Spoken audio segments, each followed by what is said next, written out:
kasih diberi kesempatan untuk menyampaikan di dalam forum. Di tengah keprihatinan kita berbagai kasus yang ada di Indonesia yang juga melibatkan pihak-pihak dari pesantren terkait dengan pencabulan dan pemerkosaan ini menjadi sebuah tren yang kita besar.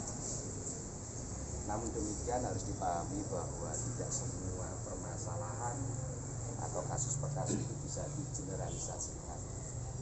Nah, hari ini pesantren kami, pesantren Sidikiyah pun mengalami ujian yang sama, di mana diawali dari tahun 2017 itu dikatakan, diinformasikan ada kejadian tindak pencabulan dan pemerkosaan yang melibatkan salah satu santriwati dari pesantren kami, di mana yang dituduhkan pelakunya adalah MSA.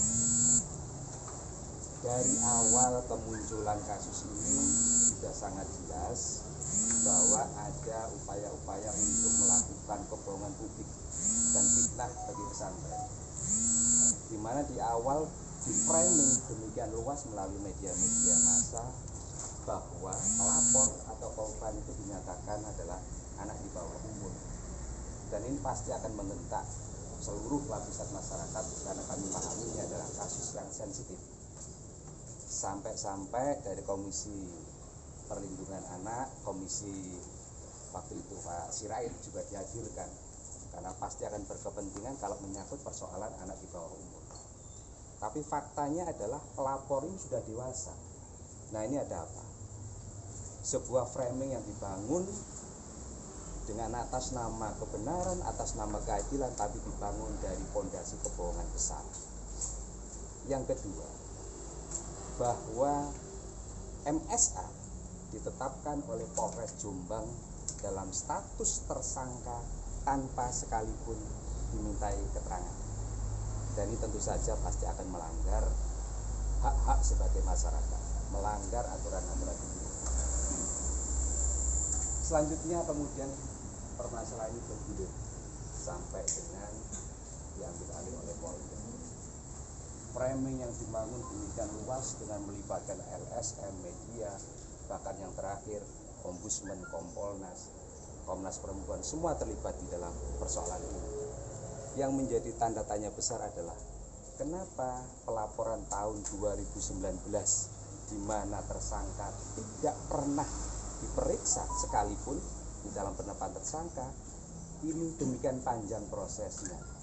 Sementara kita ketahui bersama setiap kasus-kasus yang mencangkut pencabulan dan pemerkosaan tidak dibutuhkan lama, pasti sudah diproses sampai dengan pengadilan.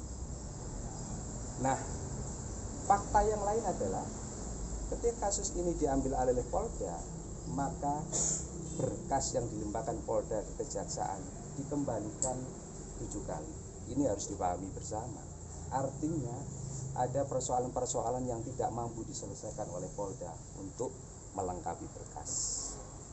Sampailah pada upaya-upaya hukum yang akan kami lakukan untuk mendapatkan keadilan, dan itu sudah menjadi hak siapapun warga negara dengan melakukan pra-peradilan di Pengadilan Negeri Surabaya.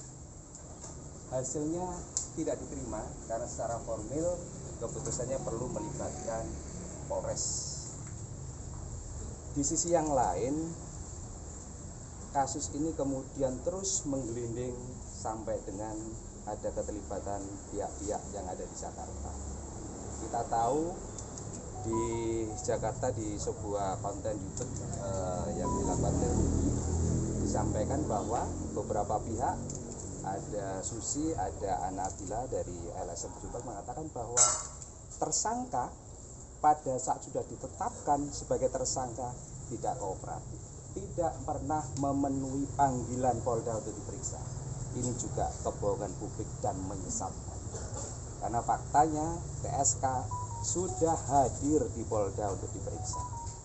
Kebohongan yang kedua, di dalam fakta persidangan di pra-peradilan yang pertama di Surabaya, semua publik bisa mengikuti bahwa kasus ini yang pertama tidak ada alat bukti yang bisa membuktikan kejadian ini. Alat bukti yang dimaksud adalah sebuah flash disk yang dinyatakan oleh pelapor menjadi bukti atas kasus ini. Begitu di lab forensik Polda ternyata tidak ada isinya, error. Yang kedua, visum yang diajukan, yang dilakukan oleh pelapor 6 bulan setelah adanya kejadian dilaporkan, ternyata tidak membuktikan atau tidak punya kualitas yang bisa kemudian menghubungkan kausalitas atas kejadian tersebut. Dengan demikian maka lagi-lagi kasus ini diletakkan di dalam proses kebohongan dan rekayasa. Yang ketiga, bagaimana mungkin sebuah kasus sama sekali tidak ada satupun saksi mata yang mengetahui kejadian. Sekian lama Siddiqiyah ini menghadapi dan mendapatkan berbagai macam pemberitaan yang sepihak. Yang lebih memprihatinkan adalah dikatakan bahwa Siddiqiyah ini menanamkan paham radikalisme. Semua pihak bisa melihat itu di YouTube-nya Rudi. Sebuah kejahatan yang besar bagi kami di saat Siddiqiyah ini menanamkan rasa cinta tanah air, bahkan menjadi sebuah kurikulum wajib di dalam sekolah Tarbiyatul Ulama Banat, ditanamkan sejak dini untuk cinta tanah air. Di sisi yang lain, dia lain mengatakan Siddiqiyah ini menanamkan paham radikalisme. Kami berharap bahwa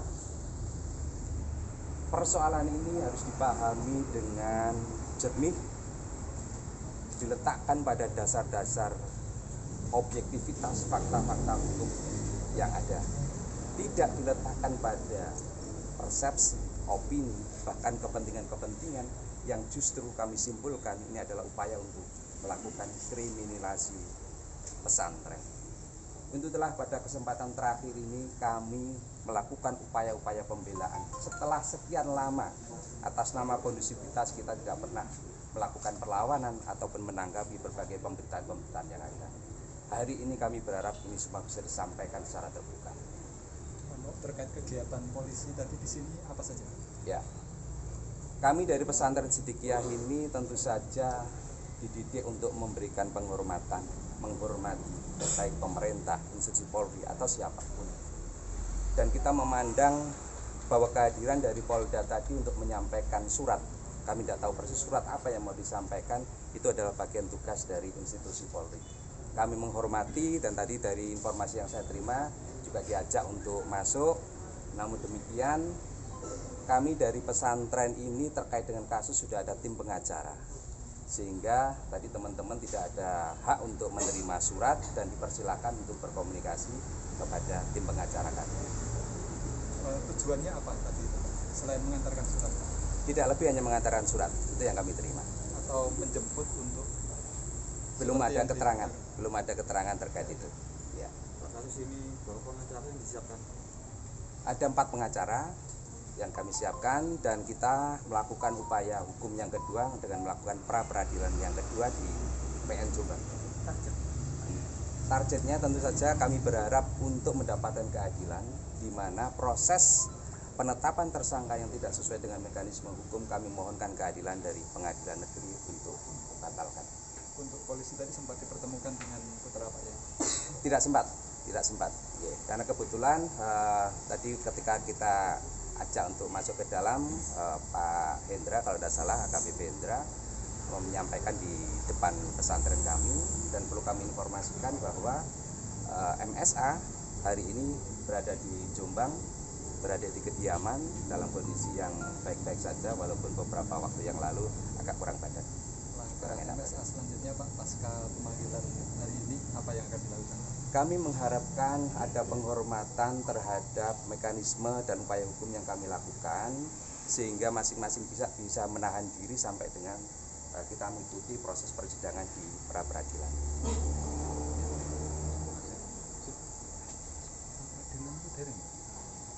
Tanggal 20. Ya.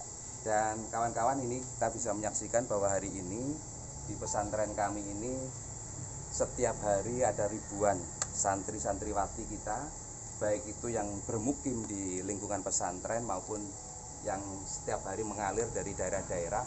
Ini sebagai bukti kecintaan kami pada Siddiqiyah dan pembelaan kami terhadap apa-apa yang kita yakini sebagai upaya untuk kriminalisasi pesantren. Masih.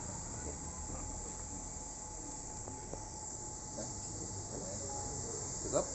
Salah. Atur semangat. Nanti kalau kurang saya Siap, Mbak.